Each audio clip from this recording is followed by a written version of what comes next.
Alô, boa noite. Sejam muito bem-vindos a finalmente mais um Clube do Livro, né? Como é que vocês estão, gente, nessa noite que não tá tão fria? Não tá tão fria, tá gostosinho, né? Vocês estão preparados? Vocês estão preparados para casos sobrenaturais de objetos misteriosos? Aviso de possíveis gatilhos, tipo bonecas.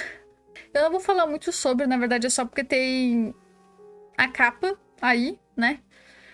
Mas a nossa discussão não vai girar em torno delas. Mas hoje nós vamos falar sobre objetos sobrenaturais de Stacey Graham. A Stacey, ela é contista e ela já escreveu outros trabalhos e tal, mas essa é a primeira publicação pela Dark Side e ela não é brasileira, né? Já vou tirar isso do caminho, porque tem muita gente que pergunta, não é nacional. Então, o que vai acontecer? Como sempre, eu vou falar um pouco sobre o livro, sobre o conceito da capa, como é que foi a publicação. Eu vou trazer algumas discussões de alguns pontos que me chamaram a atenção na história. E depois a gente vai comentar sobre alguns casos de alguns objetos pontuais.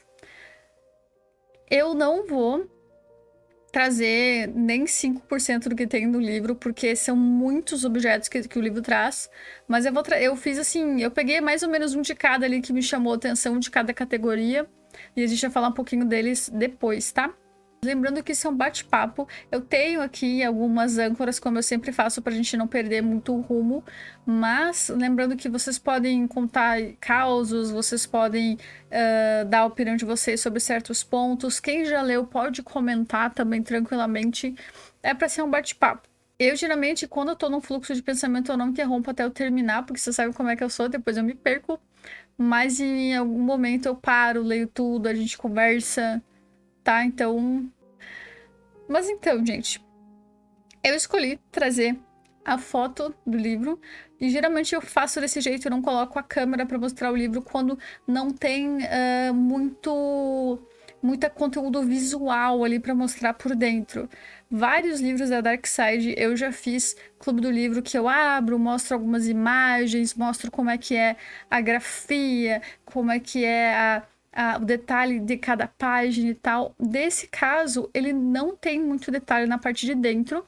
Ele tem algumas ilustrações para cada seção, mas ele é bem mais simples e a capa dele é muito bonita. É capa dura e tem um toque de verniz, né, um envernizado em alguns pontos para dar um detalhe. É uma capa muito bonita, é um livro muito bonito, mas em questão por dentro não tinha muito o que mostrar, então eu escolhi deixar somente a fotinho aqui pra gente hoje. E a primeira coisa que me chama muita atenção quando eu vi esse livro a primeira vez foi a possibilidade de conhecer casos assombrosos que não são tão famosos. Lugares muito famosos, objetos famosos assombrados, todo mundo conhece.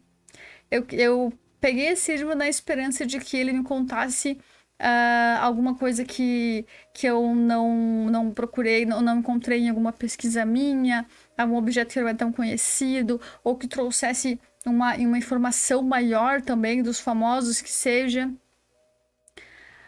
E uma coisa que me atrai muito é a possibilidade de pensar que um objeto aleatório antigo possa estar de alguma forma linkado com o sobrenatural.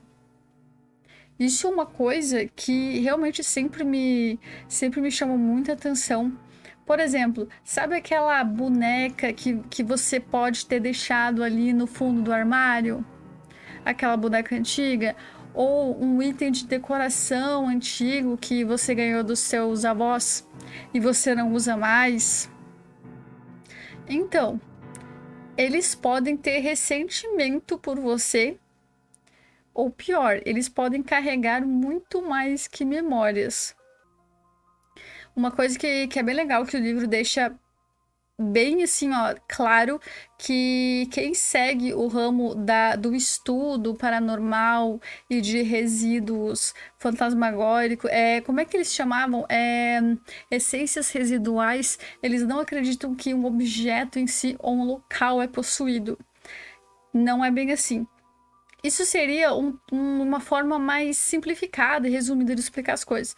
Eles acreditam que um espírito ou uma energia, ela pode grudar de certa forma em alguma coisa que talvez tenha tido importância para essa pessoa, ou que marcou ela, talvez o momento da morte dela, ou em algum ponto da vida aconteceu alguma coisa ali que marcou a vida dela. Ou simplesmente pode ter sido um objeto que chamou a atenção deles em morte também. Não necessariamente um espírito só consegue se grudar, digamos assim, num objeto em que ele conviveu em vida. Se o objeto chamar a atenção enquanto ele estiver morto, e se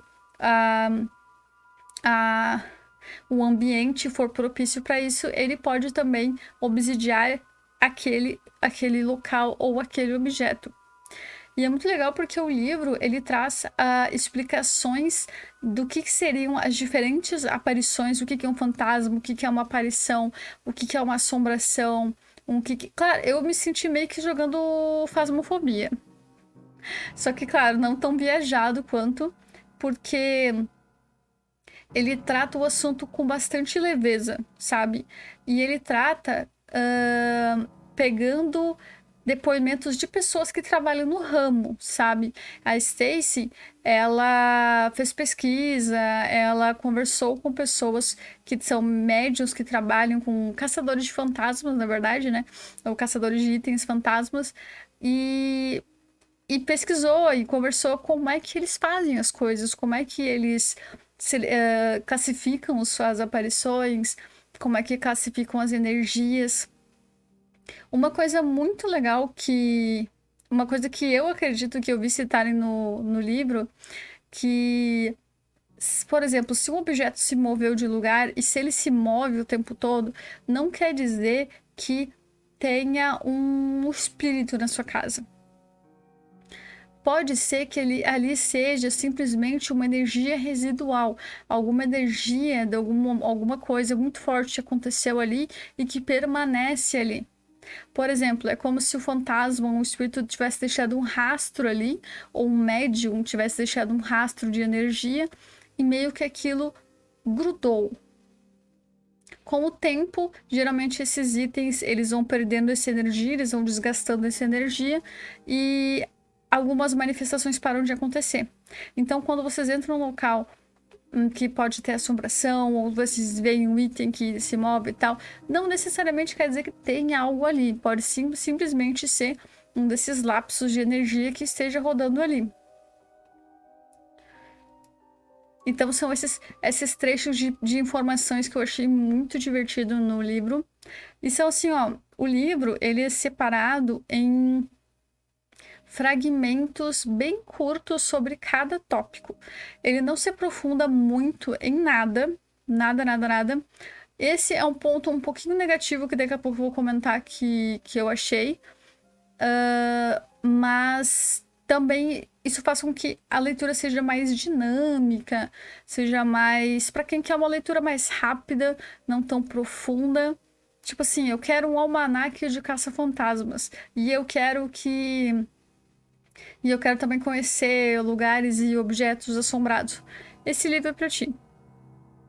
Basicamente. Eu achei que esse seria um compilado de vários itens, lugares assombrados, com histórias macabras e tal. Mas ele vem com muito mais informação. No sentido de, no início do livro, você tem toda uma repartição sobre como é que são os fantasmas, que tipo de... uma dica de como você pode caçar, como você pode registrar algum acontecimento. E daí começa a lista de vários itens, aí lá mais pro final tem lista de outras coisas. Então, assim, ele vem com mais informações, mais tópicos do que simplesmente falando sobre itens e lugares. Mas, como eu disse, é tudo bem, assim, superficial, rápido. não chega a criar nenhum suspense com nenhuma das histórias. Ele simplesmente relata bem pontual cada parte e é isso. Quem tem medo pode tranquilamente ler também, porque, como eu disse, ele é um compilado de pequenas histórias, pequenos trechos, com algumas curiosidades, mas não chega a dar medo. Não dá medo, pelo menos pra mim não deu medo. Talvez se você for uma pessoa mais sensível a certas histórias ou certos tópicos, pode ser que dê, mas em momento algum eu me senti nem tensa, nada, não tem suspense, nada. É literalmente um relatório, sabe? Bora lá. Tem aqueles que se perguntam por que só objetos antigos ganham fama de assombrados, já que novos itens também podem ter inícios bem trágicos. A resposta pode ser simples: itens e locais antigos têm estrada. Muitas pessoas e histórias entraram em contato, então a chance de uma energia se grudar a eles é maior. Não toda morte, não é toda morte que torna algo assombrado. Ah, morreu, o espírito grudou e assombração. Não. Existem pessoas que, mesmo tendo uma morte violenta, não existe relato de qualquer aparição que envolva o espírito dela, ou enfim, o local onde aconteceu. Isso pode ser por questões íntimas que envolvem o espírito de cada um, né? Porque nós sabemos que existem pessoas que têm sensibilidade maior para o oculto e outras que passam a vida toda sem sentir ou ver nada. Mas também pode ser por forças do próprio mundo espiritual, que agiram para impedir que houvesse qualquer tipo de manifestação. Tipo, o novo portador do item em questão, ele não ser suscetível, né? Digamos que talvez o fantasma esteja perseguindo um item, mas o novo dono do item não tem nenhum tipo de sensibilidade, então o fantasma pode gritar o quanto ele quiser, fazer o que quiser, que não vai acontecer nada, porque a pessoa não é suscetível. E existe até casos onde um item ele foi passado para uma pessoa que era sensitiva, só que essa pessoa sensitiva, ela controla tão bem o dom dela, tão bem as habilidades, que ela consegue ou bloquear esses canais de manifestação, ou ela simplesmente não liga. Você pode esconder as coisas da pessoa, a pessoa tá tipo, ah, esse aí é o fantasma da Maria, entendeu? Ah, deixa aí. Tem pessoas que são assim, tem pessoas que lidam muito bem com essas questões, então existem muitos fatores que podem intervir para algum caso se tornar assombrado ou para um caso, tipo, ganhar mídia, por exemplo, de grandes assombrações. Nossa, que medo de objetos vindo de pessoas que faleceram. Tem gente que não aceita nada de pessoas que já morreram. O que é complicado, né? Porque por mais que algumas pessoas falam isso, elas falam, ah, eu não acredito em nada, mas eu não aceito. Tá, calma aí, por que você não aceita se você não acredita? Tem algo esquisito, né? É esquisito. Tem gente que não... Tem gente que fala o seguinte, ah, eu não acredito em nada de espírito, nem assombração, nem nada de energias e coisas espirituais, mas eu prefiro não entrar num local onde aconteceu algo trágico porque eu não me sinto bem. Essa sensação pode ser uma mediunidade. Pode ser um nível bem ínfimo, bem baixo, bem pequeno, porque faz você sentir alguma vibração que está acontecendo ali. É uma sensação de ruim, ou às vezes você entra num local e você se sente bem, e você não sabe o porquê que você está se sentindo bem. Porque às vezes é a primeira vez que você chegou ali. Aí você entrou, tá se sentindo bem, você não sabe o porquê, e você, ah, beleza, só tô me sentindo bem, entendeu? Isso pode ser um sinal de mediunidade, sim. A pessoa simplesmente pensa, era pra dar medo? É, exatamente. Tipo, ah, pelo amor de Deus, Maria, vai ter que me assustar mais. É questão de sensibilidade. E aí, Harry, espiritual, eu sou uma pedra. Eu, graças a Deus, eu não tenho nenhuma. Porque com as coisas que eu trabalho, provavelmente eu veria umas coisas muito absurdas. Graças a Deus, eu não tenho nenhuma sensibilidade. Não acredito acreditando. É tipo assim, eu não acredito, mas eu não vou pagar pra ver. Eu não acredito em nada, mas desviro o chinelo. Aí, ó, exatamente. Eu não acredito em nada, mas eu não vou quebrar o espelho, mas eu não vou pisar na rachadura. Mas... Aí é complicado, né? Eu acredito, mas tenho um total de 0 experiências pessoais. Toda a minha família tem histórias, meus amigos têm histórias, eu tenho poker face pra isso. Mas é que assim, ó, tem gente que é cética ao ponto de... Ah, não tem sensibilidade nenhuma, não viu nada, não... e por isso não acredita. Eu sou muito cética por muita coisa. Mas, a partir de certo momento em que eu vejo certas comprovações científicas ou casos que não tem como explicar, eu fico com a pulga atrás da orelha, sabe? E tem muita coisa, tem muita coisa que eu não acredito, mas também tem muita coisa que eu passei a acreditar por, não digo por eu ver, mas eu via a pessoa sendo, recebendo o efeito daquilo, sabe? Por exemplo, um médium recebendo algum tipo de efeito, ou um relato que não teria como a pessoa saber, a não ser que uma pessoa, um morto te viesse e contasse. Então tem certas coisas que foram acontecendo ao redor que eu passei a acreditar. Mas é aquela coisa, tem muito aquela coisa da Hollywood, da mídia, de fazer um auê, mostrar que tudo é muito mágico e tal. Os próprios filmes do sobrenatural, né? O Insidious, aquele. São filmes legais? São filmes... não, são filmes divertidos e tal, mas as pessoas têm que entender que aquilo lá é um filme. Não acontece daquele jeito. Então, quando as pessoas, por exemplo, vão para um local que dizem que é assombrado e a pessoa não sente nada e não vê nada, a pessoa automaticamente acha que é mentira de quem falou, sabe? Mas não tem nada a ver. Pode ser simplesmente que você não tenha nenhuma mediunidade. Pode ser que naquele momento os fatores não se juntaram para que algo acontecesse lá. Pode ser assim, ó.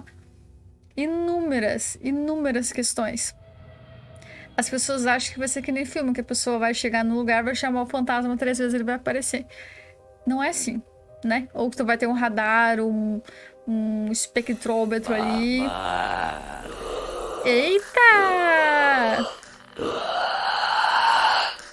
O Cerquilha Clube do Livro hoje tá boa coisa. Cerquilha? What? Burger! Você chegou ao Burger. Nós estamos falando sobre objetos sobrenaturais. Rapaz, que susto! Calma, barrigada pegada no chat. Oh, meu Deus.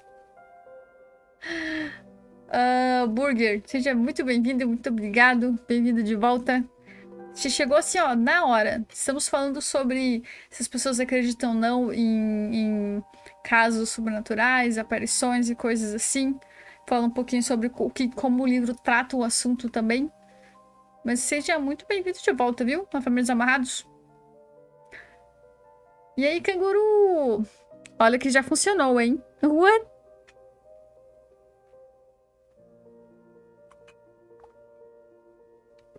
O nome do burger no Discord tá Burger com refri. Porque precisa de um refrizinho. Tá de volta? Tá de volta. E uma coisa que eu sempre falo é... eu não acredito. Tá, mas respeita. Porque como é que você vai apontar na cara de alguém que viveu algo que a pessoa jura de pé junto ali e você falando que não acredita, você tá apontando na cara dessa pessoa e falando que é mentira? Que a pessoa está mentindo pra você. Claro que existem muitos casos de pessoas mentirem, inventarem pra poder chamar atenção. Com certeza, charlatões estão aí, né, gente? Mas quando você fala que simplesmente você não acredita em nada, dependendo do jeito que você fala, isso é meio que apontar na cara de todo mundo que viveu algo e que jura de pé junto que viveu. Você tá apontando falando que essas pessoas estão mentindo? E eu acho que essa generalização não é boa, não é saudável. É aquela coisa, você pode ser cético, você pode não acreditar, ok e tal. Até porque questão de crença é uma coisa que a gente não escolhe muito, né?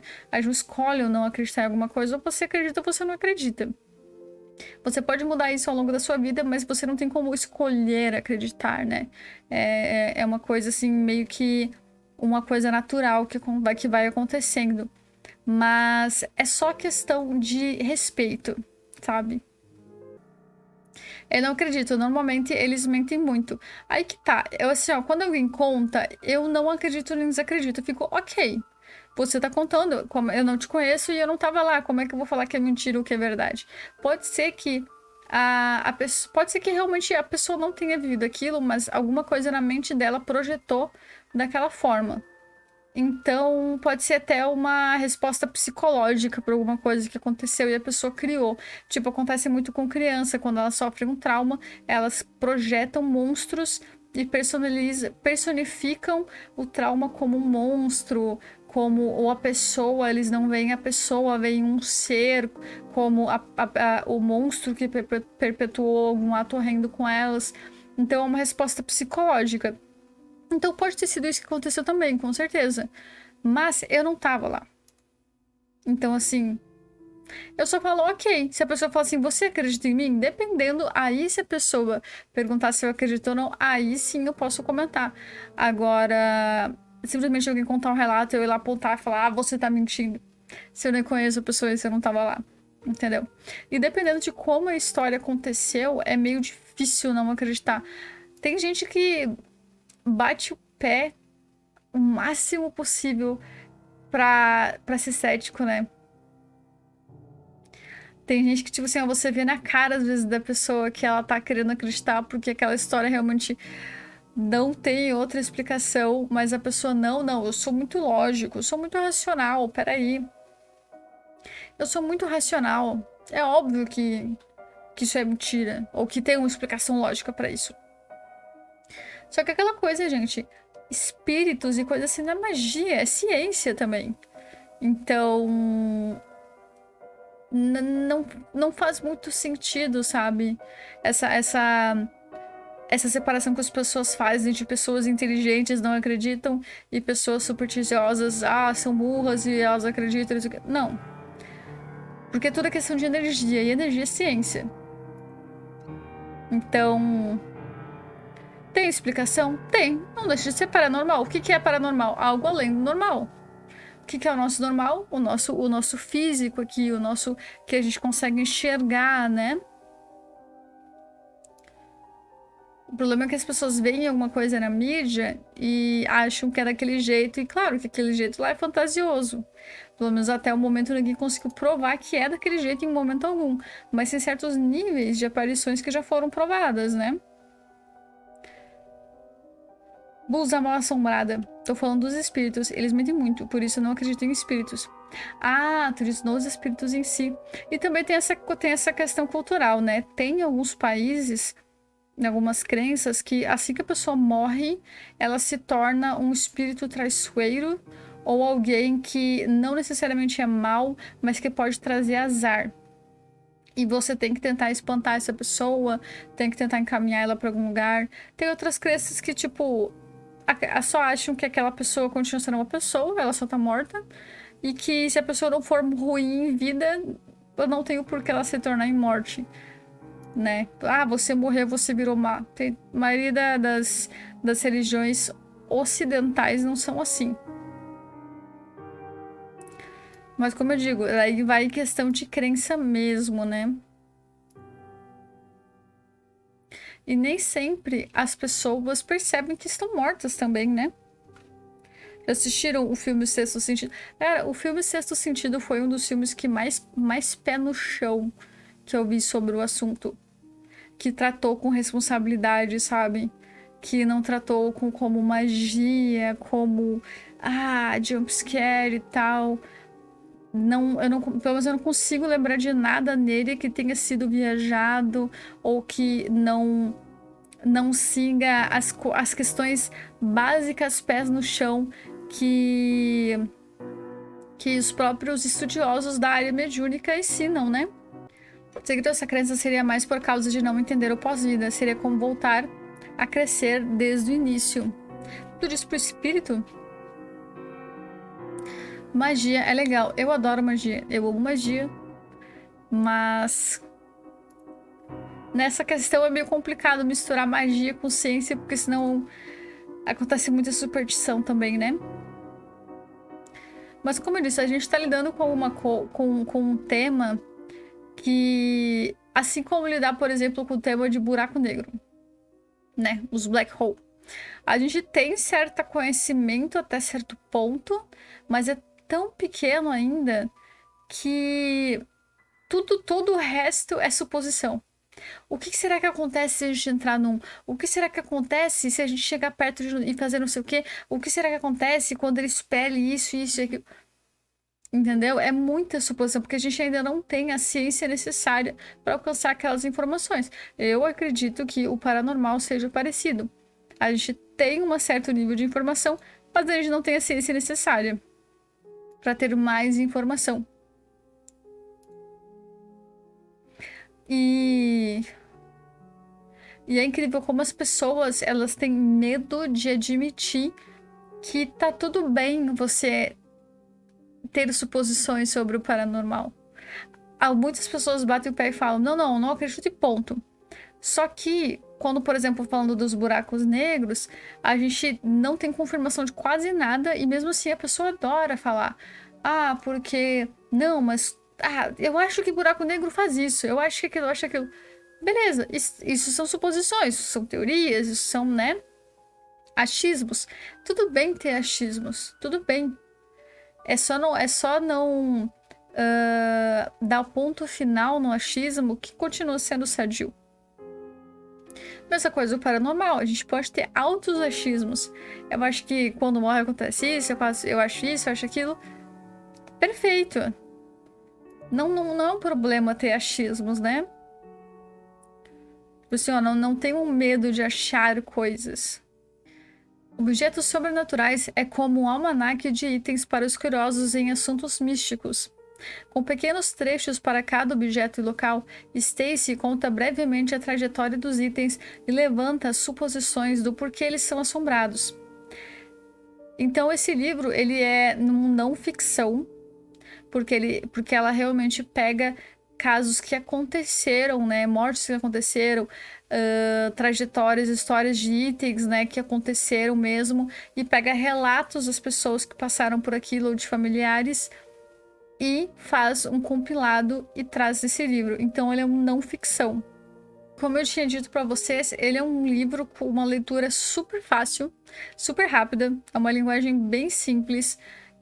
Não é assustador, não é traumático ao ponto de precisar de idade mínima para ler ou algo assim. Talvez se você tiver medo desse assunto, você vá com calma, mas se você for só um entusiasta, curioso, ou, né, tiver com aquela curiosidadezinha e tal, pode ler tranquilo. Não chega ao ponto de realmente assustar, sabe? É só uma contação de histórias ali. E bem simplificada mesmo. Por causa dessa simplicidade e por os relatos serem curtinhos, nós não vamos ter grandes reflexões sobre as histórias, sobre como as histórias são contadas no livro. Cada caso pode gerar uma grande discussão, claro, mas porque os casos são interessantes em si e não pela forma como foram tratados no livro. E eu preciso dizer para vocês que eu fiquei um pouco decepcionada com esse livro por várias questões. A primeira é que nenhuma dessas histórias é tratada com profundidade, como eu falei. Eu não vi uma pesquisa aprofundada para ver se certas coisas são verdade ou não. Tem muita coisa que acontece que é deixada no ar, tipo, fulano morreu. Como assim? Cadê?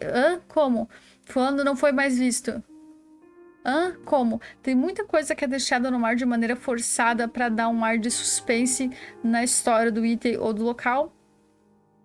E não passa aquele ar de livro. Sabe quando a gente tá lendo um livro investigativo? Tipo aqueles de policiais, casos reais aqui. Não passa esse ar de investigação.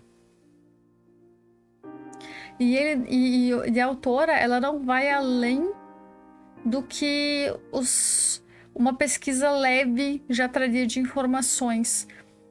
eu peguei certos itens, ou principalmente os mais famosos, eu achei... tem um caso, por exemplo, um caso muito famoso é o caso da Annabelle. Ele conta no livro. Eu pensei, poxa, mas o caso da Annabelle, o básico, quase todo mundo já conhece, né? Principalmente o caso do filme agora e tal. Mas se ela tá no livro, quem sabe ela pesquisou algo além, né? Tipo, fez ali um trabalho jornalístico e tal. Não. É realmente o que você encontra na internet, você vai encontrar no livro. E tem trechos de alguns itens que simplesmente é tipo um parágrafo, 2, no máximo, contando sobre aquele item. Eu achei que assim, ó, deixou muito a desejar no quesito pesquisa. Uma pesquisa de alguns minutos na internet, vocês conseguem encontrar certas informações sobre vários itens aqui. Então, isso é uma questão que eu fiquei um pouco decepcionada, porque pela propaganda que fazem do livro, eu acreditei que realmente era uma pessoa que esmiuçasse as questões, e não é, né? Claro, o livro seria muito maior, mas tem espaço para o livro ser muito maior. O livro, ele tem 200 e pouquinhas páginas, sendo que uma boa parte deles é uma introdução, aí depois agradecimentos ou fontes de pesquisa. Então, assim, ó, se eles quisessem, poderiam ter feito o livro com um dobro de páginas para poder acrescentar mais informações sobre cada item. Porque muitas vezes eu tô recém começando a entrar ali na vibe do item. Quem sabe ele tá dando aquela pulguinha atrás da orelha. Acabou.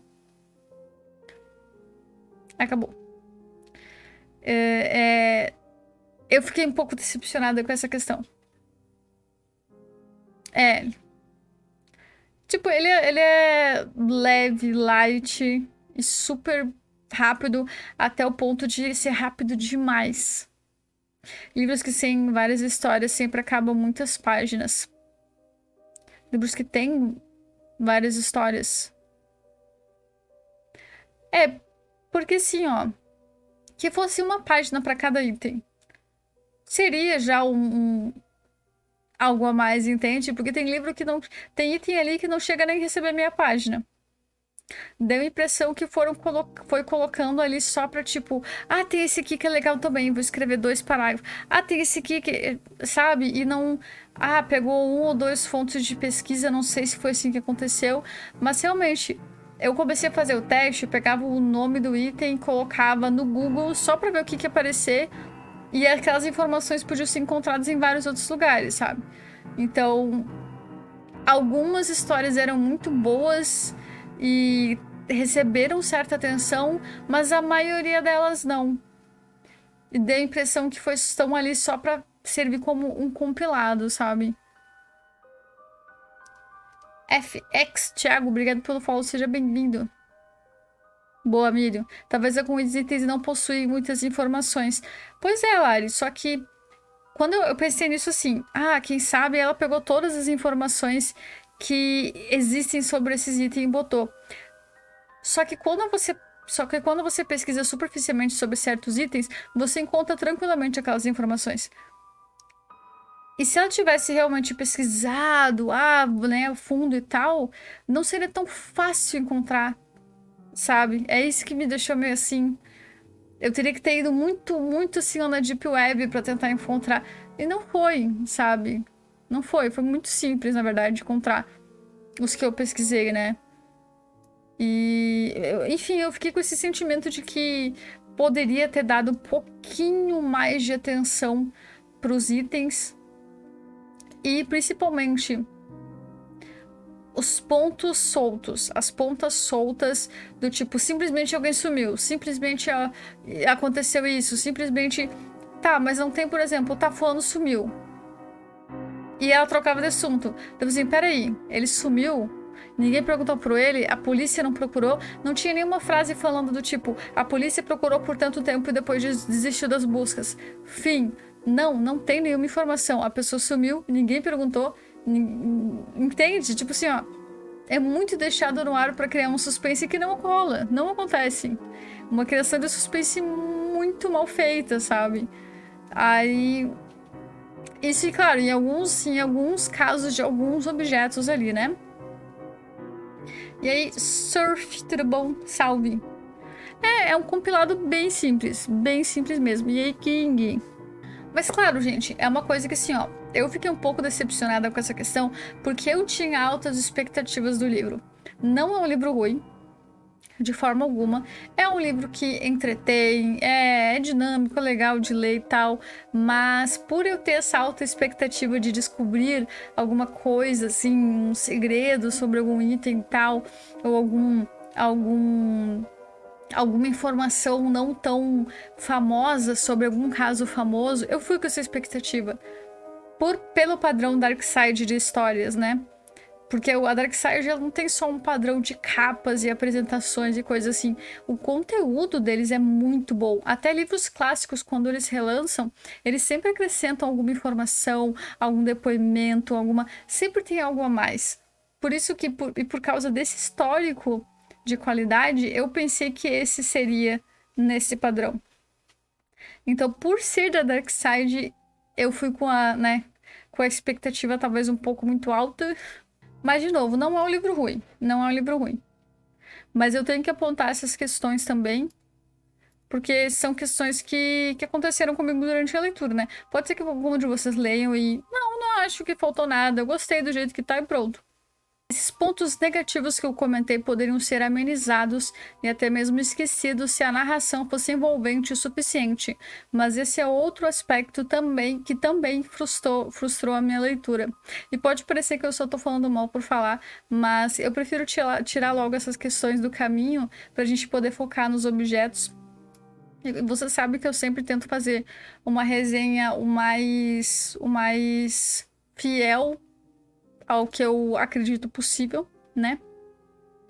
E nesse caso, sobre como a história é contada, o que me soou é que a Stacy não acredita no que ela mesma tá contando. A Stacy é a autora, né?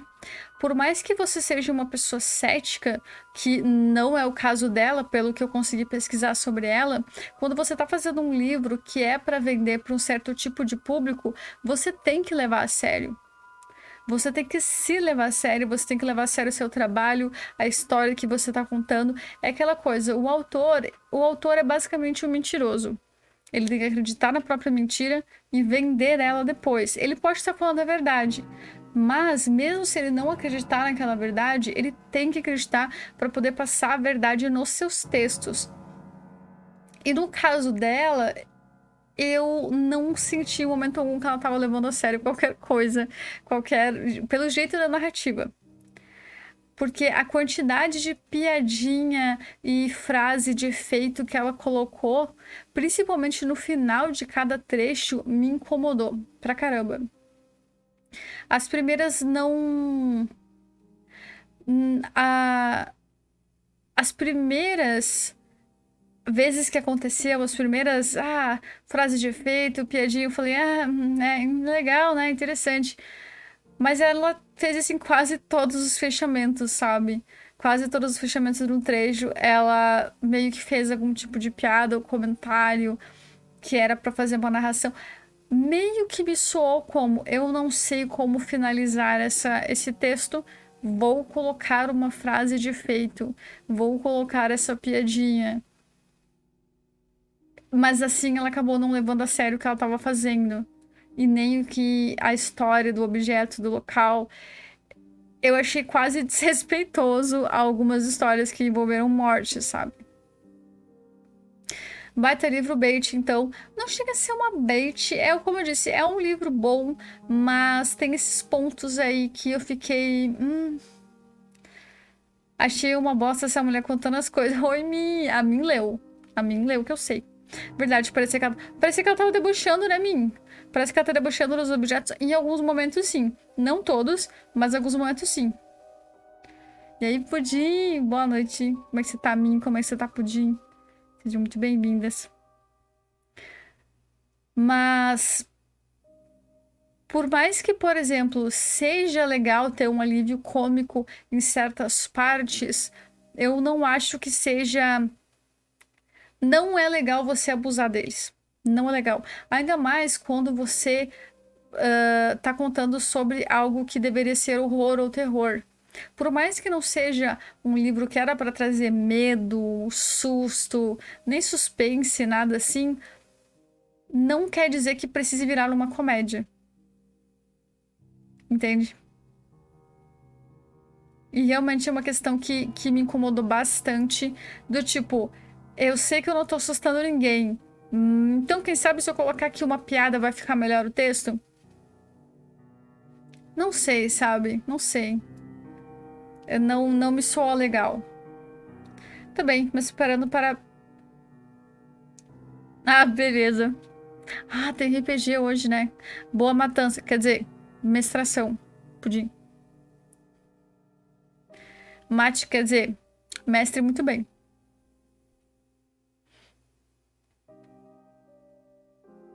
Outro ponto que eu preciso levantar é a quantidade de vezes que uma situação recebeu uma narração machista ou sexista. Isso aconteceu também, mas não tanto quanto as piadas, graças a Deus. Mas teve uns 2 ou 3 momentos ali que eu falei, que eu dei uma suspirada e pensei, sério, Stacy, sério, eu podia ter dormido sem essa. Quando eu vou ler a primeira vez um livro, eu não pesquiso nada. Porque daí, se algo chama atenção, eu pesquiso, né? Se algo me deixa ali sem entender o porquê certas coisas estão acontecendo, aí eu pesquiso. Mas se não, eu vou do jeito que eu tô mesmo para ler, para ter, né, aquela reflexão o mais crua possível. E o que aconteceu foi o seguinte, eu fui lendo. Eu nem tinha pesquisado quem era Stacy nem nada, só fui lendo. E daí eu me deparei com algumas frases que soaram errado. E soaram como a narração, como se a narração fosse feita por um homem do século XX. Ali do início do século XX, final do século XX, que é aquele machismo mais velado, que nem todo mundo repara que tá rolando. Não é aquela coisa escrachada que acontece nos textos antigos, mas é uma coisa bem nivelada, assim, com comentários sorrateiros, tipo assim, comentando sobre a balbúrdia que as mulheres fazem com pouca coisa, ou falando sobre uma coragem que é tipicamente masculina. Tem até uma parte que me marcou muito, onde conta a história de um cara que ele era muito importante e ele seduziu uma mulher e teve um caso com ela, ele prometeu se casar com ela, né? Tem aquele caso de falsas esperanças, né? E depois ele abandonou ela, abandonou a vila também, e quando ele voltou, ele trouxe consigo a sua noiva, né? Que seria realmente a mulher que ele ia casar. E nesse contexto, a narração, ela disse basicamente o seguinte, que o cara teve um caso com uma mulher que estava tentando seduzir o cara, porque o cara era muito inocente, entendeu? A malvada era a mulher que seduziu ele ali. Aí eu falei, não, realmente tem mulher que faz isso. Vamos lá, ok, vamos lá, vamos, né? Aí, porque ela queria convencer a casar-se com ela e tal. Mas você para e pensa, essa história, ela estava contando a história do tempo dos príncipes lá e tal, dos reis, tipo reis de feudo, né? Então, naquela época, as mulheres realmente estavam loucas para casar porque era a única forma de ter sustento. Então, não teve nenhuma empatia nesse sentido na história dela contando, e ela contando com as palavras dela, né, gente? Então, aí ela contava que a mulher estava seduzindo e tentando controlá-lo para obrigar a casar com ela, porque sim, porque a mulher naquela época conseguia obrigar o cara a fazer muita coisa, né? E então ele partiu e daí ele voltou para a vila trazendo a sua amada que ia desposar. E daí, inconsolada e cheia de ciúme, a mulher que ficou para trás segura o pé dele. E ele não viu que ela estava segurando o pé dele porque estava passando a cavalo, né? Tipo, nossa, não vi. E daí a mulher inconsolada foi lá e se afogou no rio. Como é que alguém não vai perceber que o seu pé está sendo agarrado por alguém? Então, tipo assim, isso é só um exemplo, tá, gente? Todo momento ela narrava como se o cara fosse a vítima que quase foi seduzida, mas que na verdade ele só queria o amor da mulher dele. E ele teve um caso com a mulher porque ele foi seduzido por ela, não porque ele queria realmente ter um caso com ela. E ele não viu que ela tava segurando ele. Sabe? É tipo, gira em torno todo aquele da inocência do homem quando convém e da malignidade da mulher, sabe? Que quer casar com o cara e não sei o quê. Esse é um tipo de história que não fecha o tipo de narração. Uma coisa é, a gente pega esse texto e ele é contado por alguém que, por exemplo, um narrador que não tem consciência. É um narrador que ele está ali narrando e não tem personalidade. O problema é que a Stacey, ela colocou a personalidade dela em todas as outras histórias. Todas as histórias ali têm a interferência da Stacey no jeito de contar. Então, por essa característica, ela teve interferência nessa história também, no jeito de contar ela. Foi escolha dela contar dessa forma. E eu fiquei meio assim, por quê? Por que você tá fazendo isso? Sabe? Oi, Crooks! Boa noite! Bem-vindo! Que safado, né, Burger? Como a senhora... Eu tô melhor. Os senhores feudais. Não chega a ser um senhor feudal, mas é basicamente nessa linha aí de poder. Fiquei questionando as veracidades desses contos. Total, Min. Total. Quando ela começa a contar esses outros contos, eu fico tipo, tá bom. Uhum. Não, beleza, senta ali.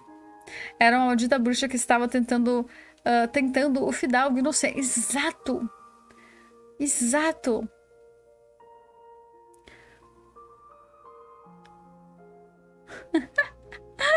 Putz, Lari, o quê? All unmarried maidens, lift their veil up. Meu Deus do céu, cara. Ô, Lari, tá maluca? Deixa de ser safada, cara. Baixa esse véu aí, pelo amor de Deus. E não é só... O pior é que eu ouço isso sempre, que é de mulher que seduz. E não é só de homens. Mulheres também sempre falam... Sim, Zé. Aí que tá. Esse que é o problema. Esse não é um pensamento masculino de se ter. Isso é um pensamento patriarcal. Que quer dizer o quê? Que homens e mulheres podem ter ele por causa que dentro da nossa sociedade nós se julgamos assim. Muita mulher julga outra mulher. Muita. Mas é uma questão que eu não aceito mais em autores do nosso século. Aí que tá. Por exemplo, a pessoa pode ter a opinião que ela quiser. Agora, se ela botar essa opinião dentro de um livro e eu ler e eu tiver que fazer uma resenha sobre, eu vou apontar. Eu vou apontar e vou falar, isso aqui é babaquice. É uma questão... É a mesma coisa que alguém escreveu termos racistas ou LGBTfóbicos. Eu vou apontar e vou falar, isso é babaquice. Entende? Porque a gente não tem que mais dar espaço para isso no nosso cotidiano, na nossa realidade. Então, assim, quando eu me deparei com vários termos como esse, várias situações como essas dentro da história, eu pensei assim... eu tava lendo, né? Como eu disse, eu não tinha pesquisado nada sobre o livro. Eu pensei, nossa, mas qual que é a data de publicação desse livro? Será que a Dark Side tá republicando? Será que, sei lá, é do século XX isso aqui? E daí eu fui olhar e é de 2019. Oi, Carol Tis. Boa noite, Carol. Muito bem-vindo. Obrigada pela ajuda nos sorteios, dona senhora. Eu não sei do que você tá falando, mas de nada, Crux. Eu só recebi um monte de mensagem da Fia e não entendi nada do que tava acontecendo. Eu jurei que ela tava louca no Rox. Mas enfim, esse é um ponto que também me incomodou. Mas por incrível que pareça, o que me incomodou mais foi as piadinhas. Foi o fato de ela se propor a escrever um livro que ela não está levando a sério. Pode ser que assim, gente, eu tô falando que ela não estava levando a sério, mas quem sabe pode ser o jeito que ela escreva. Tem gente que escreve que bota piada em tudo. Pode ser o jeito de escrita dela. Mas eu não sei porque eu não li outras obras dela, né? Então eu não sei, eu não tenho nenhum campo para comparação. Mas mesmo assim, mesmo que não seja, eu acho que é uma linguagem que não cabe nesse livro. Principalmente porque fala sobre morte. Pessoas reais que morreram. Então, se fosse um livro mais ficcional, ou se fosse um assunto não tão complicado, ou se fosse, por exemplo, um personagem, um narrador personagem, por exemplo, não fosse Stacy que estivesse narrando, ela criasse um personagem que estivesse contando a história e esse personagem fosse debochado. Seria outros 500, mas dá pra saber a diferença de quando é um narrador personagem e quando não é. E nesse caso, dá pra ver que é a própria Stacy, o próprio jeito que ela escreve. Então eu fiquei um pouquinho decepcionada nesse quesito também. Tava todo mundo ganhando, apostando 666. Tudo correu certinho como plano. Exatamente como planejado. Objetos sobrenaturais é interessante para quem procura relatos rápidos de assombração e para quem quer conhecer itens não tão famosos. Esse, para mim, é o ponto forte do livro. Ele tem casos famosos, como eu falei, tem Annabelle, tem o caso do boneco Robert, que eu não vou entrar em detalhes sobre esses casos, até porque tem livros que são próprios de todos deles, então, quem sabe em algum momento eu vou fazer um clube só deles. Tem o caso do Anders voador também, então tem casos muito famosos. Mas ele também traz vários casos que não são tão famosos assim. E que provavelmente vai ter alguma certa dificuldade na hora de encontrar informações e tal. Na verdade, não é nem dificuldade de encontrar informação. Se você... É dificuldade de saber que ele existe. No momento que você sabe que ele existe, se você colocar no Google, você vai achar aquelas informações. Mas o que eu achei legal é que, como eu não sabia que eles existiam, por causa do livro, eu descobri. Então, por exemplo, se o livro fosse só uma lista com nomes de casos de assombração e eu tivesse que copiar e colar, por exemplo, e colocar no Google para pesquisar sobre eles, já ajudaria. Já seria o suficiente. Porque seria isso que o livro é, um compilado de informações de pesquisa. E uma coisa legal também que acontece é que ele traz essas curiosidades, como eu falei, que é curiosidade sobre cada crença, como cada crença lida com certas aparições e assombrações. E eu achei isso bem legal, porque, na verdade, eu achei isso muito mais interessante que a própria seção dos itens. A questão de curiosidade sobre como cada povo pensa e, né, e no geral lida com assombrações. Pra mim, essa foi o ponto alto do livro. Tipo assim, um exemplo. Várias culturas acreditam que o ferro ele tem algum tipo de poder sobre espíritos, né? Que o ferro é sagrado. Então, é muito comum portões de cemitérios serem feitos de ferro, que é para manter os espíritos fechados lá. Tem gente que vai até além, principalmente famílias supersticiosas ou mais antigas. Eles constroem hastes de ferro em cima dos túmulos para ter certeza que não vai aparecer nenhum tipo de assombração lá e tal. E isso desde muito, muito antigamente, algumas famílias tinham ferraduras de ferro em cima das portas de entrada e saída de casa para poder também evitar que espíritos transitassem. Será que a tradução do livro pode ter ficado estranha? Ou dá para perceber que é o jeito que ela escreve mesmo? Eu não acho que seja a tradução, porque não é que, tipo assim, ó, não dá pra entender, dá pra entender tranquilamente. E, na verdade, os tradutores da Dark Side são muito bons. Pelo menos todos os que eu conheci o trabalho em outros livros também, eles são muito bons. Eu não sei como é que é o texto no original, mas chegar ao ponto de um tradutor mudar esse nível, nunca ouvi falar, sabe? Eu já ouvi de tradução mudar um ponto de que perdeu a graça, perdeu a piada e tal, mas eu nunca ouvi falar de um caso reverso, de que a tradução criou piadas, ou criou duplos sentidos, tantos, né? Dá pra ver que isso é até que acontece tanto, Lari, mas tanto, que dá pra ver que isso é da escrita da pessoa. Teve até aqui uma curiosidade interessante que eu achei no livro. Como eu disse, para mim, as partes mais interessantes são as curiosidades sobre as crenças do que sobre os itens. Na Geórgia, famílias costumam pintar suas casas de azul para espantar os espíritos.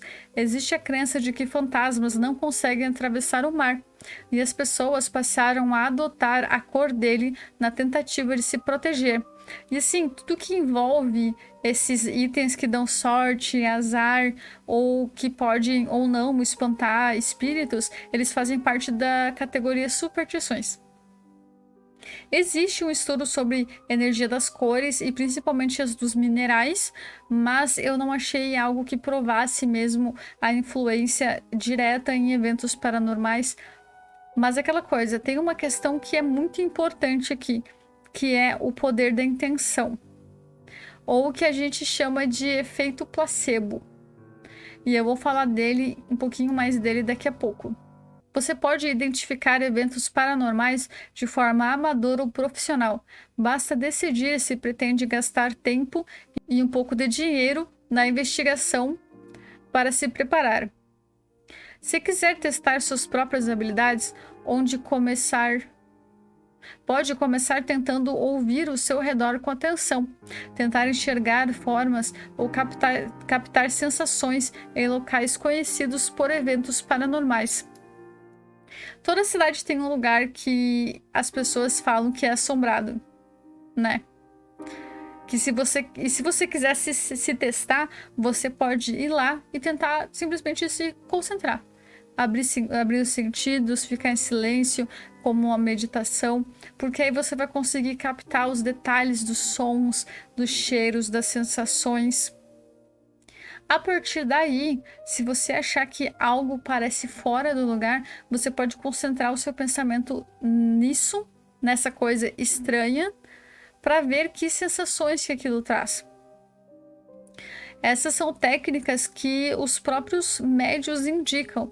O pensamento ele é uma forma de energia e já foi provado por testes científicos que essa energia existe, que muita gente começou a chamar de energia de intenção, que é basicamente uma energia do pensamento, daquela onde você foca o seu pensamento, por isso que muita gente fala, manda energias positivas. Muita gente manda energia simplesmente pensando coisas boas da pessoa. Tem gente que faz oração, que também é um jeito de concentrar a energia, concentrar o pensamento. Daí cada um tem o seu método de concentração, né? Tanto que esse efeito é tão real que algumas pessoas tomam remédios que não tem remédio nenhum dentro, né? Eles tomam as pílulas que são chamadas de pílulas placebo, que elas acreditam tanto que ali tem o remédio que elas conseguem se tratar ou se curar, às vezes só com placebo. Para você ver o poder da mente, da nossa mente, né? Da nossa concentração. Então, a partir do pensamento, a pessoa pode focar energia em algo. Isso pode ou não trazer algum efeito, porque vai depender muito da pessoa e de como é a conexão espiritual dela. Geralmente, se você não sente, não vê ou escuta nada demais, pode ser que você não tenha mediunidade aflorada. Ou a área que você testou não é o seu forte. Porque assim, gente, tem gente que quando come algo consegue ter sensações diferentes, que geralmente envolve quem teve contato com os ingredientes ou quem teve contato, né, com o transporte dos materiais para a produção de comida. Também tem gente que quando toca em algum objeto ou alguma parede de algum local e tal, a pessoa sente vibrações no lugar, sente sensações, às vezes começa a escutar de relance coisas que possam ter passado por ali. Então, assim, a questão da mediunidade, ela é muito pessoal. E existem muitos níveis, né? Tem pessoas que são muito suscetíveis, que chega ao ponto dessa mediunidade atrapalhar a vida delas se elas não procurarem receber informações ou... Por exemplo, se a pessoa tem uma sensibilidade muito alta para isso, mas ela não quer saber, a melhor coisa que ela pode fazer é procurar a ajuda de alguém que entenda da questão. Pode ser uma casa espírita, um centro de umbanda, enfim, qualquer que a crença que melhor atenda ali ela, e ela pode pedir para essas pessoas ajudarem ela a bloquear esses caminhos. Que acontece que a galera chama de corpo fechado, né? Mas o corpo fechado não é a única maneira de lidar com essa situação. Existem formas menos bruscas, digamos, menos fim da linha, mais leves de se cuidar desses caminhos, dessas energias, de você aprender a controlar e tal. Porque tem gente que realmente a vida da pessoa é muito atrapalhada por causa desse poder, dessa mediunidade que a pessoa tem. Um psiquiatra, pode ser caso de psiquiatra também. É aquela coisa, gente, procure o que você acha que vai poder te ajudar. E durante muito tempo eu fui psiquiatra e não me ajudou. Fui num centro espírita, tá me ajudando. Perfeito. Ou ao contrário, fui no centro espírita, não me ajudou em nada. Procurei um psiquiatra, tá me ajudando. Gente, as coisas estão aí pra gente tentar ter uma vida o mais saudável possível. Então, assim, se algo não está funcionando pra você, procure outra coisa. Procure outra coisa. E aquela coisa, gente, vocês também podem misturar várias coisas, né? Vocês não necessariamente, eu já faço terapia. Tá, mas você pode fazer um aconselhamento psicológico e também pode fazer um acompanhamento espiritual. Nada impede, sabe, de ter, tem que ser uma coisa ou outra. A gente tava falando sobre como a mediunidade pode interferir na vida das pessoas, né? Tem uma trilha de sal dos dois lados da porta do sótão. O fantasma não sai nem entra. Os fantasmas do sótão são do sótão. Os que não são do sótão vão ficar de fora. Na verdade é um problema, porque quem morrer no sótão vai ficar no sótão pra sempre, né? Cuidado aí quem for sacrificado, hein? Tem casos da mediunidade da pessoa ser tão forte que é capaz de realmente atrapalhar a vida dela se ela não procurar algum tipo de ajuda, de aconselhamento. Que seja um guia espiritual, alguma coisa assim. Porque existem técnicas de concentração que você consegue diminuir os efeitos dessa mediunidade, né? Eu sempre comento aqui sobre o caso de uma ex-chefe minha, vocês lembram? Eu comentei sobre como ela tem uma mediunidade bem aflorada e como, nossa, isso atrapalhou demais a vida dela. Porque a mediunidade dela era tanta que ela sentia cheiro, ela via coisa, ela tinha sensações, e tipo assim, ela só não sentia na pele o toque, porque o resto ela sentia, ela via coisas. Tanto que tem o caso, eu vou contar para algumas pessoas que estão aqui no canal e que não conhecem o caso dela. Algum desses casos ela me contou e outros eu tava junto. O mais simples que ela me contou foi, eu trabalhava lá, tipo assim, a casa dela era do lado, era no mesmo terreno que do local onde a gente trabalhava, do escritório. Aí, eu ficava no atendimento lá e tal, lá na frente, e às vezes ela ficava lá comigo. E daí ela ia viajar, fazer umas entregas pra fora, e tinha uma pessoa que ia passar ali pra poder recolher o material que a gente tinha terminado. Aí ela falou assim, não, eu comprei essa espada de São Jorge porque fulana de tal vai vir aqui e a energia dela é tão carregada que eu preciso, e eu sou tão suscetível que eu preciso ter essa planta, que eu vou deixar essa planta aqui para quando eu voltar a planta já vai ter limpado o ambiente da energia dela. Eu falei, tipo assim, eu que não acreditava nessas paradas, eu ficava tipo, ok, né? Não, tudo bem então, né? Beleza. E dito e feito, ela comprou aquela sua espada de São Jorge, deixou ali e viajou. Dali, um dia, 2, chegou a mulher, foi pegar os materiais, pegou ali, conversei com ela, sabe? Não me veio nada, não senti nada, parecia super tranquila. Normal, e foi embora. Gente, no outro dia que ela foi embora, a planta murchou. Quando eu cheguei no escritório, eu abri assim, eu olhei, a planta tava morrendo. Ela não tava morta, mas ela tava num estado que assim, ó, não fazia sentido nenhum. E eu fiquei, tipo assim, eu não entendo de planta, então eu fiquei naquele meio que dividida entre, será que isso é um efeito normal que pode acontecer com plantas de uma hora para outra? Ou será que isso tem a ver com o que a minha chefe me falou? Não, Burger, aí que tá. Ela pegou realmente para limpar o ambiente de energias negativas. E a planta tava quase morrendo, cara. E na minha cabeça ela tava até morta. Só que daí quando a minha chefe chegou, ela viu o estado da plantinha e tal. Eu falou assim, não, eu já tava esperando que ela fosse assim. E a minha chefe foi lá, cuidou dela, regou, botou no sol. Diz ela que ajudou com coisa de energia, não sei o que ela fez. A planta viveu. A planta simplesmente viveu. Mas ela passou por uma UTI. Sério, foi muito engraçado, porque foi de uma hora pra outra, gente. Passou uma noite e ela tava morrendo. E por causa de energia de uma pessoa. Então, às vezes, por exemplo, se você tem Madre Silva, Sabugueiro, se não me engano, também tem Espadre São Jorge, e tem várias outras que são plantas conhecidas por limpar o ambiente. Elas sugam a energia do ambiente, geralmente energias ruins, elas dão aquela filtrada. Viva a planta! Oh, meu Deus!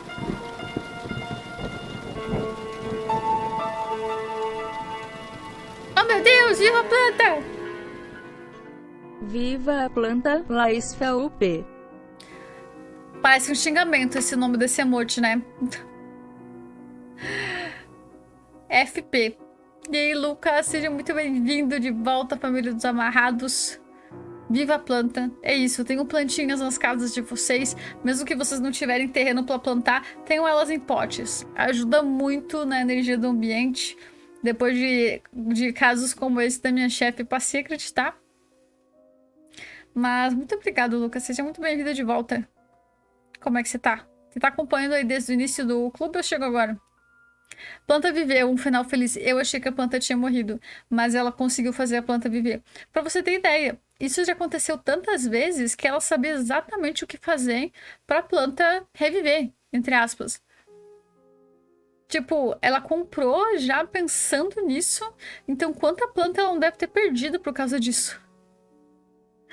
Ou quão mal ela não deve ter se sentido?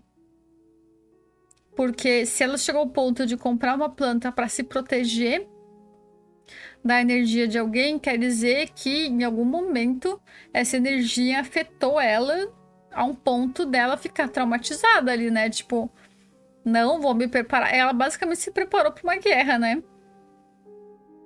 Chegou agora, Lucas? Tem chão ainda de discussão. Tem chão ainda. Qualquer coisa, vem a voz se você quiser ver os outras histórias das discussões. Tem um monte em frente de casa, não tem o vizinho da frente. E um dia uma mulher pegar um monte e colocar no ombro. Ela me viu e saiu correndo. Tem algumas plantas que elas são mais famosas por essas questões de energia. Eu acho que, tipo, toda planta, por ela fazer fotossíntese e tal, eu acho que ela, de algum jeito, ela ajuda a gente no ambiente. Tanto que quando você vai pra fora, você consegue se sentir mais calmo, mais aliviado e tal. Tem toda aquela coisa de você abraçar uma árvore para você trocar energia. Mas isso também serve para animais e para as pessoas. Também quando você abraça, eles também são troca de energias. A diferença é que você não sabe se uma pessoa tá com energia boa ou não.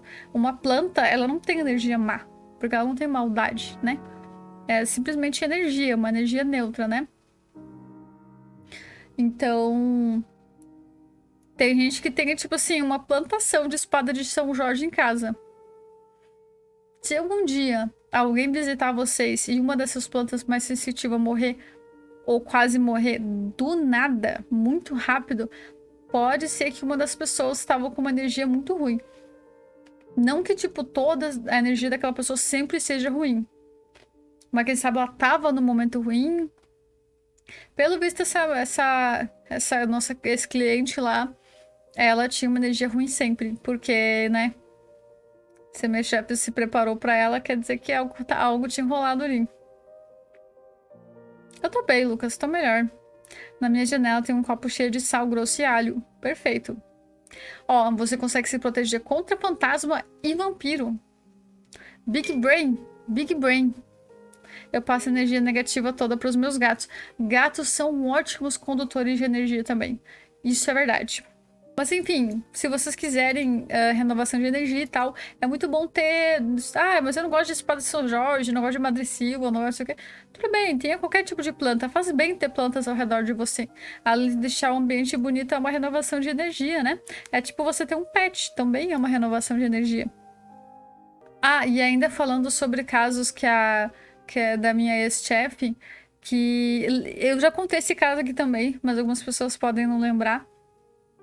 Lembra da vez que, tipo assim, a gente imprimia coisas lá e a gente fazia entregas quando era em locais ao redor da cidade, empresas e tal, que ficavam para fora, mas meio que dentro do município ainda. O que acontece? A gente marcou de pegar uma filha. Faz tanto tempo que isso aconteceu que agora eu não lembro mais se era uma sobrinha ou se era filha de uma amiga da minha chefe. Mas era uma parente, era uma moça, era uma parente de uma amiga dela. E a gente combinou de dar carona pra ela, porque ela ia pra uma distância muito próxima da gente ali, do nosso destino final. Então a gente pegou as coisas, embarcou e foi lá. A guria sentou no banco da frente, eu sentei atrás com os pacotes e minha chefe dirigindo. Aí as conversa vai, conversa bem e tal. E eu bem quieta minha, né? Eu não sou de me meter muito na conversa dos outros, por incrível que pareça. E aí essa minha chefe ficou aquele silêncio, né? Aí teve um momento que a minha chefe, ela parou, olha, você não me... Eles falando pra guria, né? Você não me leva mal, mas alguém morreu próximo de você, na sua família, amigos, teve algum falecimento? E a guria regalou os olhão e olhou pra ela e falou assim, sim, morreu fulano. Agora eu também não lembro se era o tio dela. Enfim, faz muito tempo que aconteceu essa história, gente. Mas morreu alguém da família dela, pra vocês terem noção. Ela não tinha comentado sobre isso. E eu presenciei ao vivo isso. E não tinha como saber, entendeu? E a guria tava, tipo, extremamente espantada e falando, ah, mas como é que você sabe e tal? Ela olhou pra mulher e falou assim, eu tô sentindo o cheiro de formol em você. Ela sentiu o cheiro do cadáver na guria. Mas depois, isso minha chefe me explicando depois, que não é literalmente que a guria estava com cheiro do formol. É uma questão mais da sensação da morte ter grudado temporariamente na guria. E, tipo, a mediunidade... Quem sabe passar ao vivo, cara. Teve muita história que ela me contou que eu fiquei tipo, ah, não, ah, ok, sabe? Né, beleza. Mas quando eu comecei a presenciar essas coisas ao vivo, eu fiquei assim... Então, a mediunidade dela, ela conseguiu achar um ponto que veio a lembrança do cheiro do cadáver na guria. A guria não sabia onde se enfiar e eu tava lá atrás, assim, tipo... Tipo, eu não tô aqui, eu sou só uma assombração. E como eu disse, eu não tenho nenhuma sensibilidade pra essas coisas. Mas eu me deparei com várias situações que eu fiquei, tipo, não é possível. Não é possível que isso tá acontecendo. Teve outro caso também da minha chefe tá passando mal e querendo vomitar. E, tipo, na minha cabeça pareceu ser do nada, sabe? Ela tava bem aí do nada, sabe? Ai, e sufocando e tendo ânsia e tal. Eu falei, meu Deus, o que tá acontecendo? Tu quer um copo d'água? Tu quer o remédio? O que tá acontecendo? E ela, não, ai, que coisa ruim. Ela teve que deitar um pouco, pra vocês terem noção. Aí depois a gente ficou sabendo que no mesmo horário que ela tava tendo esse mal-estar forte e essa vontade de vomitar, tipo, quase que ela vomita mesmo, era no mesmo horário que estavam desentubando um familiar de alguém próximo dela. Tipo, como? Então, sabe, tipo, como? E ela falou nitidamente pra mim, ela falou, ai, que vontade, que eu vou vomitar e não sei o que, tipo, sabe? E fazia ânsia. E estavam desentubando, cara. Deve ser exatamente a sensação de você tirar algo da garganta, sabe? Não... E era no mesmo horário, não tinha como nem ela saber. Vamos falar um pouquinho sobre alguns casos? Ok, vamos. Você chegou no começo dos casos, ó. Começo dos casos. Essa é a Ilha das Bonecas. Um homem chamado Julian Barrera decidiu viver de forma reclusa em uma ilha mexicana. Segundo ele, certo dia, enquanto andavam pela margem do rio, encontrou um corpo de uma menina boiando. Tentou se aproximar para retirar da água, mas não o alcançou. E, em instantes, o corpo desapareceu. Depois desse dia, Julian passou a ouvir o choro de uma menina que vinha de direções diferentes. Às vezes alto, às vezes mais baixo, mas começou a incomodar tanto ele que decidiu tentar apaziguar o sofrimento dela. Julian pegava bonecas que eram descartadas no rio e pendurava nas árvores próximas, e com o tempo passou a produzir ele mesmo algumas delas. Durante 50 anos, ele espalhou diversos tipos de bonecas e ursinhos por sua propriedade, dizendo que não poderia parar senão a menina voltaria a chorar. O local virou atração turística e mesmo que Julian já não estivesse mais vivo, as pessoas da comunidade local e turistas continuam levando bonecas para enfeitar o local, que hoje é conhecido como a Ilha das Bonecas e foi registrado como patrimônio histórico. E assim, gente, não existe confirmação de que foi encontrado esse corpo dessa menina que ele falou no depoimento dele. Não foi localizado, eles não conseguiram. Tem casos de desaparecimento de criança, como em qualquer lugar, mas eles não conseguiram focar a identidade dessa criança em nenhum desses casos. Então, assim, essa história do corpo não foi confirmada porque mais ninguém viu. Então tem gente que as pessoas meio que se dividem entre algumas acreditam nele, em que ele viu isso ou que ele ouvia coisas e por isso ele decidiu fazer isso de pendurar bonecas e ursinhos e tal. E tem gente que acha que simplesmente ele tinha algum tipo de condição mental que fazia com que ele acreditasse que tinha visto alguma coisa e daí passou a ter esse hobby, digamos assim, esse costume estranho de pendurar brinquedos, principalmente bonecas, nas árvores. E lá é tipo um canal. Então tem vilas ao redor e tem essa ilha que ele ficava, que é tipo uma ilha, uma ilhota, sabe? Então tem muito descarte de lixo no rio. E muito desse descarte eram bonecas, então ele passou a pegar vários dessas bonecas que eram descartadas em rio, outras ele encontrava em lixos e tal, e outras ele produzia. Então, conforme o tempo foi passando, pessoas foram trazendo bonecas e outros tipos de oferenda. E ficou tão famosa essa história que virou um patrimônio histórico mexicano, né? Até hoje essa ilha existe e tá lá. E tem bonecas de várias idades, porque tem gente que leva boneca nova para botar lá. E tem como fazer passeios guiados por profissionais, né? Por guias pela área e tal, para você conhecer. E eles contam a história do Julian. O Julian já não tá mais vivo, mas as pessoas continuam levando bonecas lá. E se vocês procuram as fotos no Google, é umas fotos muito bizarras, muito esquisitas. Por mais que você não seja sensitivo e tal, eu acho que fazer um passeio num local desse ia deixar bem desconfortável alguém. A cadeira elétrica foi inventada como método de execução em 1890. A velha faísca, ou Old Sparky, já completou mais de 130 anos e está aposentada desde que o uso da injeção letal se tornou a execução mais aceita. Criminosos terríveis foram executados nela, como o serial killer Ted Bundy. Não é de se espantar que, mesmo fora de funcionamento, ela continua assustando todos que chegam perto, devido à quantidade de história e energia que ela carrega. Alguns funcionários do primeiro museu que ficou responsável por ela relataram ouvir sons estranhos vindos da sala da cadeira.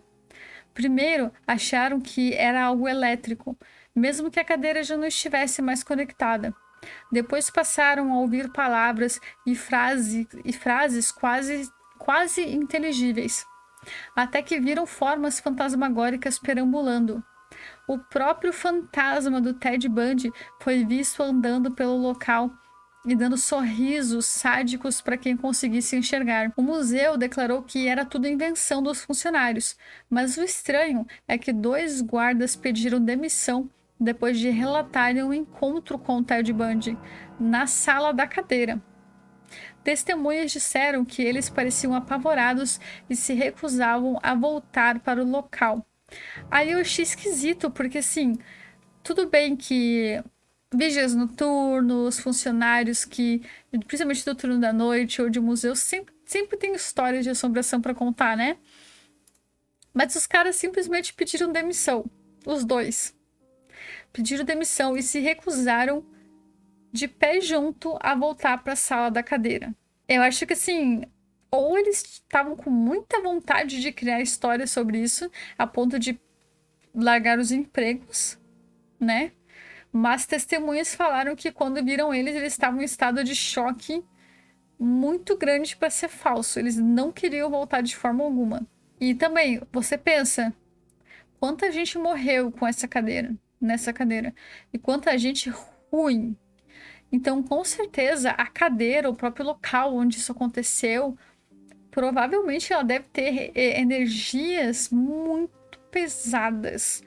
Não necessariamente, eles viram Ted Bundy lá, mas não quer dizer que Ted Bundy, o espírito dele, esteja lá de verdade. Pode ser que simplesmente seja aquela casa da energia residual, né? Que talvez o espírito dele já se foi para outro lugar, não sei.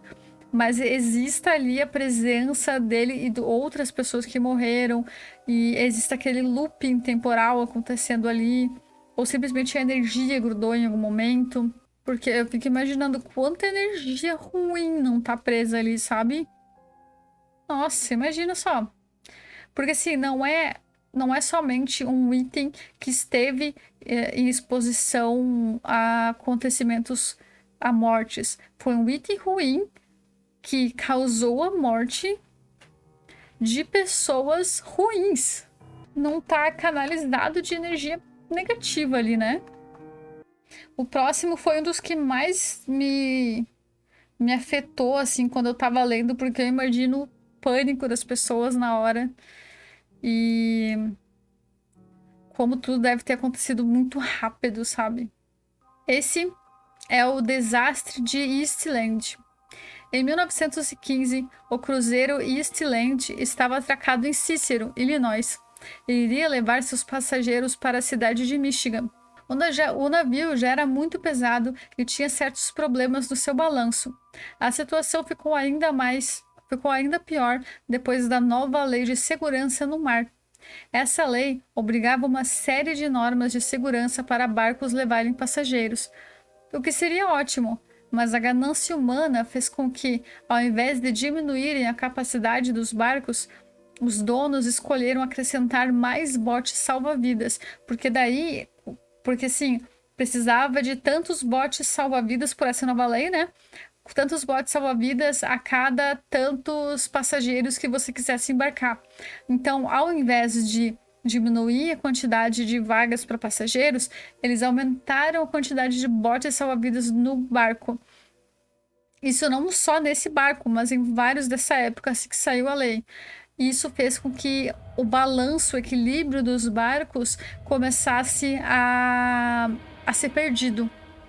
Na manhã de 24 de julho, os passageiros começaram a embarcar às 6h30 da manhã, e às 7h10 já estavam com a lotação total em 2.572 pessoas. Preocupados com os balanços instáveis do navio, funcionários começaram ações para tentar reequilibrar a embarcação, como inundar os tanques inferiores. O que eles estavam fazendo era o seguinte: para o barco boiar, você tem que ter um peso nivelado em cima e embaixo, porque daí ele boia e ele também não vai ceder para nenhum dos lados. O que estava acontecendo é que os botes salva-vidas eles ficam em cima, então era mais peso em cima. Agora tu imagina 2.000 e poucas pessoas em cima do barco. A parte de baixo do barco, a que fica ali afundada em água, estava sendo mais leve que a parte de cima. Então, óbvio que em algum momento o barco iria virar. Alguma dessas manobras que previne isso de acontecer são tanques que existem na parte de baixo do barco em que você pode deixar a água entrar. Aí tipo assim, você deixa a água entrar de maneira controlada nesses tanques e você faz com que o peso do barco comece a afundar mais e que embaixo fique mais pesado para que o barco não vire. Então, assim, os funcionários eles fizeram o que eles puderam, né?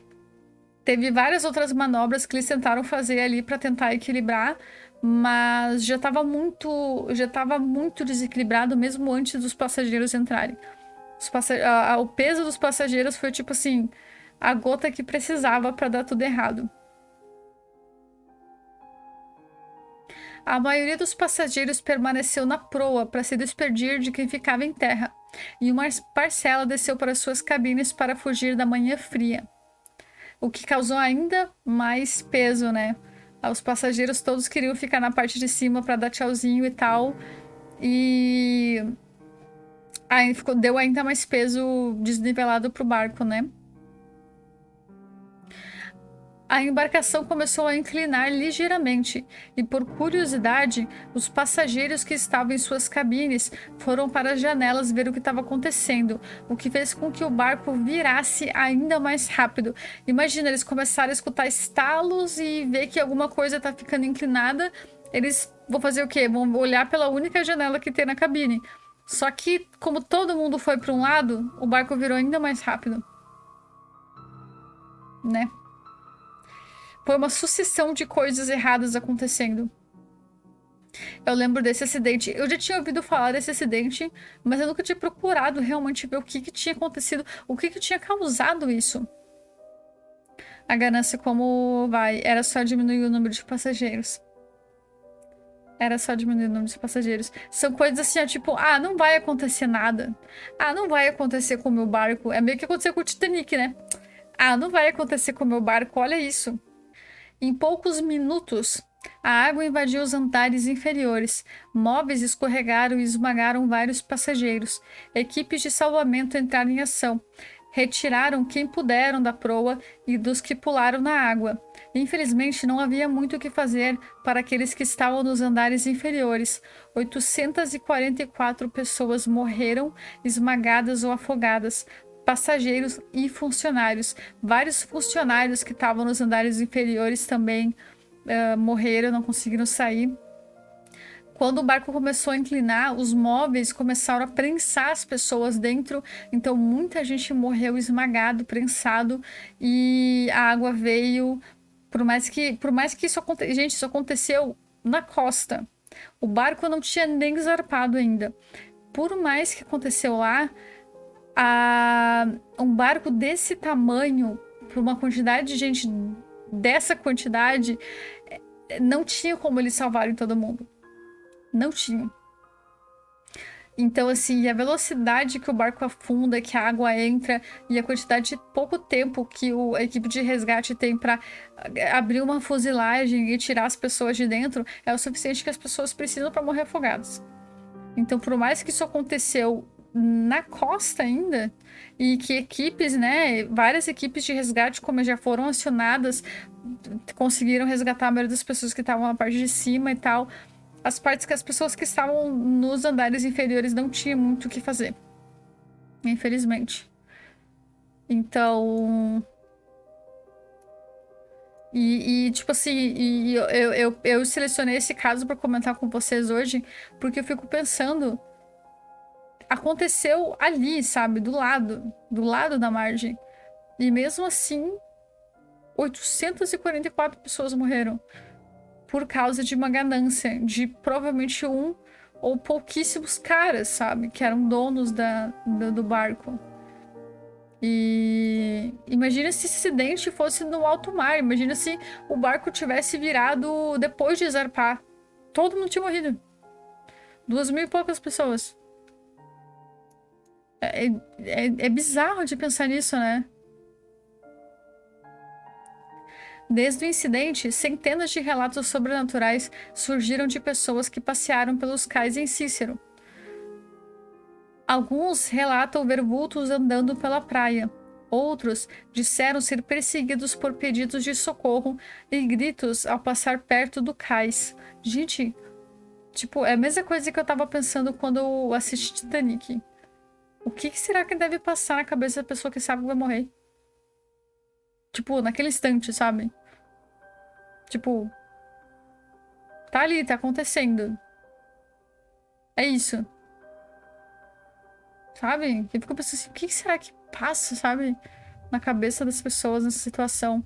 Existem aqueles que não se atrevem a entrar na água perto do cais, já que há relatos de que se você olhar para o fundo do lago, verá centenas de pessoas olhando para cima, esperando você mergulhar mais fundo.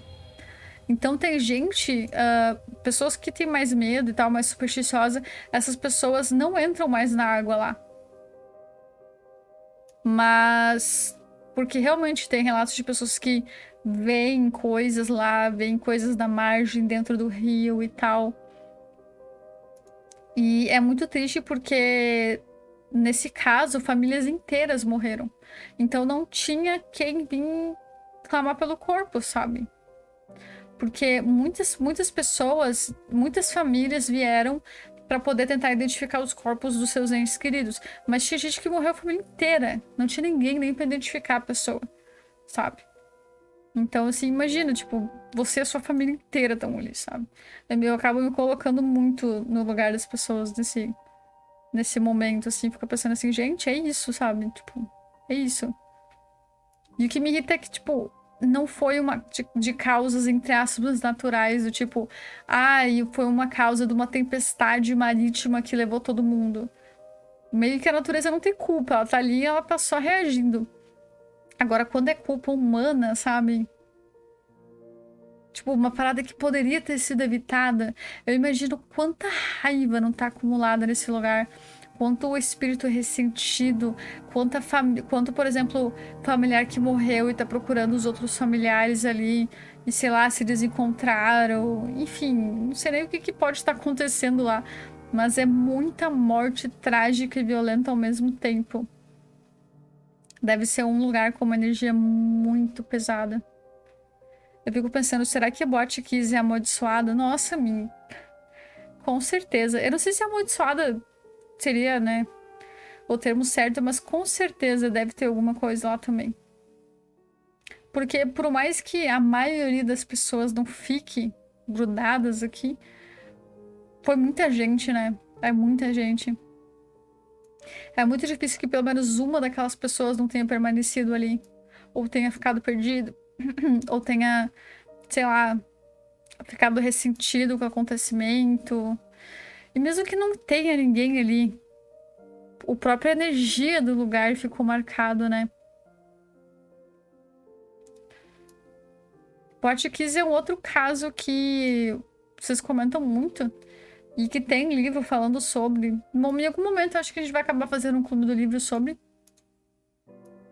Mas são casos que eu sempre me marca muito quando é algum erro humano, mas não um erro do tipo, eu tentei fazer tudo ao meu alcance e mesmo assim eu errei porque eu sou humano. Não, foi tipo erro de ganância. Você sabia que poderia acontecer. Não foi tipo, putz, eu errei, esqueci de apertar um botão aqui que era pra apertar. Até isso a gente, né, dá pra entender, porque a gente é humano, a gente erra, mas, cara, você deliberadamente fazer uma decisão que pode colocar em risco a vida de todo mundo. Enfim.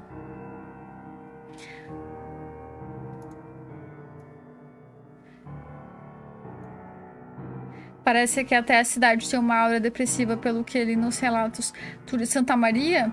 Santa Maria, eu não senti. Na verdade, eu até achei que ela ia demorar muito mais pra se reerguer. Mas as pessoas esquecem muito rápido mim. O local, a área onde aconteceu, as pessoas ainda comentam. Mas não tá por toda Santa Maria. Eu sei que é tipo, porque é perto, sabe? É 2 horas daqui. E eu ia seguido pra lá, sabe? Então... A cidade de... Tipo assim, se você comenta, todo mundo vai comentar. Mas não é algo que tu vê estampado na cara das pessoas. Não é... a quantidade... Porque assim, ó, Santa Maria... Não é uma cidade gigante, mas ela tem um ar... Ela é uma cidade grande com um ar de cidade enorme, tipo uma capital. Não parece que as pessoas se martirizaram por muito tempo, sabe? Que eu acho que assim, ó, tudo bem, porque eu acho que as pessoas têm que seguir em frente, entendeu? Mas a gente só não pode deixar o fogo apagar, o fogo da irritação, digamos assim, né? Da indignação apagar se ainda não houve nenhum tipo de justiça feita, né? Porque as pessoas se indignam muito, muito rápido, aí depois se desindignam muito rápido também. Oi, Breu. Bem que eu vi que tinha alguém passando aqui. As pessoas esquecem muito rápido. O pessoal se comove com alguma coisa e depois... Ah, eu, sei lá, compartilhei no Twitter, xinguei muito no Twitter, fiz a minha parte. Tipo, calma. Calma, né? Vamos... Mas... É isso, gente. É isso. Você conheceu alguém que morreu lá? Eu não tive nenhuma pessoa próxima que morreu lá. Nenhuma. Mas um amigo meu escapou por pouco. Um amigo meu. Porque, tipo, tem muita gente que se conhece aqui, sabe? Muita gente daqui foi pra lá na hora da festa. Um amigo meu foi convidado pra formatura e ele decidiu não ir. Então, assim, até hoje ele não acredita, sabe? Que ele escapou dessa, assim. Então, tipo assim, graças a Deus, ninguém que eu tenho muita proximidade e tal, nenhum familiar também, nada. Mas foi uma parada, foi uma coisa muito chocante, porque todas as cidades da região se reuniam lá, sabe? Porque Santa Maria, ela é uma cidade universitária, tipo assim, todo mundo só vai lá pra estudar. Então é muito jovem, só tem jovem lá, só tem empresa jovem e tal. Ela é uma cidade muito velha, mas só tem jovem, entendeu? E quando aconteceu, assim, a gente, não foi só Santa Maria que ficou em luto, foi todo o Rio Grande do Sul, toda a região. Tava porque todo mundo tinha alguém que ou que era conhecido, ou que foi, ou que quase não foi, ou que tipo, escapou, sabe? Então, assim, todo mundo ficou muito abalado, sabe? Muito em choque. Quando eu escutei a primeira vez que aconteceu, eu falei, tá me zoando, né? Eu até briguei, eu até lembro que eu briguei, tipo assim, brincar com essas coisas, para com isso. Aí depois eu vi no jornal. Aí eu já pensei em todo mundo que eu achei que tinha ido, sabe? Só que daí eu lembro que era numa época que a gente usava muito Facebook ainda, né? Eu comecei a catar todo mundo que eu achei que tinha ido no Facebook e as pessoas estavam se marcando como salvas, como seguras, principalmente para as famílias da região, porque muita gente pousou lá, né? Muitos jovens moram lá. Então os jovens estavam se marcando como seguros e para as famílias poderem se tranquilizar, né? Que tinha escapado ou que não tinha ido na festa, enfim. E aí, Sortelo, boa noite. Chegou no momento, num papo meio sad aqui. E aí, Guerra, tudo bom? Você é do Rio Grande do Sul, né, Guerra? Tem luta até hoje por causa desse caos. Sim, tá louco. Não, as famílias nunca vão superar isso, gente. Isso é uma parada que você não supera, não. Tanto que, tipo, teve gente que morava ao redor que morreu. Não por causa do fogo, porque as pessoas, elas começaram a sair das casas e começaram a tentar resgatar as pessoas de dentro. E essas pessoas morreram. As pessoas que estavam tentando fazer o resgate inalaram muito fumaça e morreram. Então teve gente que não teve nada a ver com a festa que morreu também, sabe? Teve gente que não tinha nem parente lá, nada. Simplesmente largou tudo que tava fazendo em casa e foi ajudar e morreu. Então, tipo assim... Você é de Porto Alegre, do lado ali.